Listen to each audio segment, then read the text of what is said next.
Hi, my name is Susan Doe. I'm an artist. I paint, I sculpt, and I create installations. I studied for my MFA in painting at the Rhode Island School of Design in the US. When I first started my education, I was only a painter. And now I've expanded to large-scale installations and sculptures. My artwork has been influenced a lot by post-minimalist artists and feminist artists. I think my practice and the process that I use is very aligned with those movements, but conceptually I'm more aligned to contemporary painters and installation artists that really use space and color in different ways.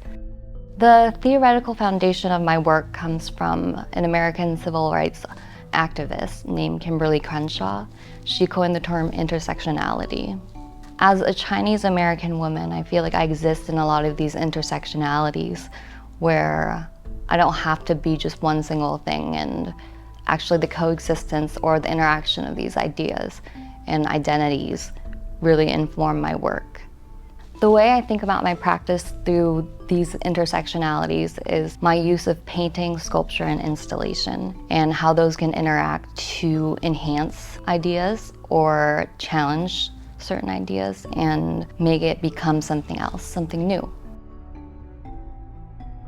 I'm very drawn to large, enveloping architectural structures that really allow for you to go and explore into the space, whether it's two-dimensionally and you can see intricate details where each little piece is like its own little world. A common thread running through all my work, whether it is painting, sculpture, or installation, is my obsession with pattern and repetition and accumulation and seeing what emergent forms can come out from them. Also within that, I'm interested in repetitive patterns and how to disrupt them and how to create surprises for the viewer. In my paintings, I take a lot of different types of patterns, like geometric, gestural, ornamental, blueprints, really anything, and I layer them together and I see how they can interact and create something new. And with my paintings, the way that I use color is it's an agent in itself. And with every piece, like I was saying, I layer over and over and over to see how these colors can mix and surprise me. And they almost are, I feel like they're intruders into each other's space, and I like to think about that as a very nice surprise. My transition from painting to sculpture started with these paper sculptures that were freestanding. And again, it was with tessellation patterns and folding origami. And they would create these forms, and they were very geometric. The geometric forms and sculptures were inspired a lot by Katerina Gross. And I like the way that she uses paint to disrupt space or alter your perception of space.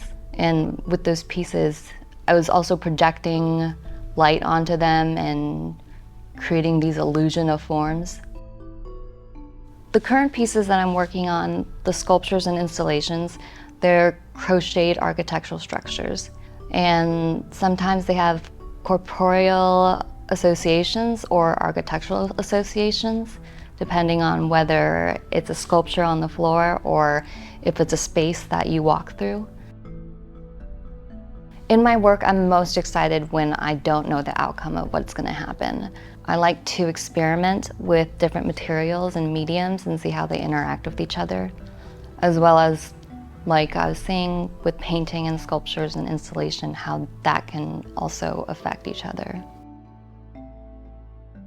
Currently, I'm working with a lot of malleable materials that allow the trace of my hand and my body.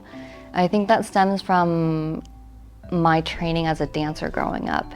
There's something very satisfying about working with a large piece and being able to really move it around and create some different forms that are surprising. The process of creating these large works is very taxing on the body. I have to create my own rope out of very different materials, and they become very large and they scale up really quickly. And not only is there a relationship to my body as I make these large pieces, I always think about how the viewer moves around it and how their body interacts. A lot of my pieces are hung from the ceiling, so you end up having to crawl under or over or interact with it in certain ways. This current piece that I'm working on is made out of tissue paper and fabric, and it's woven by at least 4 threads of tissue. The thing I'm thinking about with this piece has to do a lot with dichotomies and seeing how I can push a material to its limit. And with the tissue, it's something that's very weak by itself, but once it's woven into these very strong ropes, you can't really break it, and it becomes its own form. These pieces are inspired by blanket forts from childhood. Again, it's an idea of playfulness and a softness and a way for people to interact with the pieces. When they're hung up, you can crawl on them. Something that I want my viewers to take away from my works is to always ask questions and keep wondering.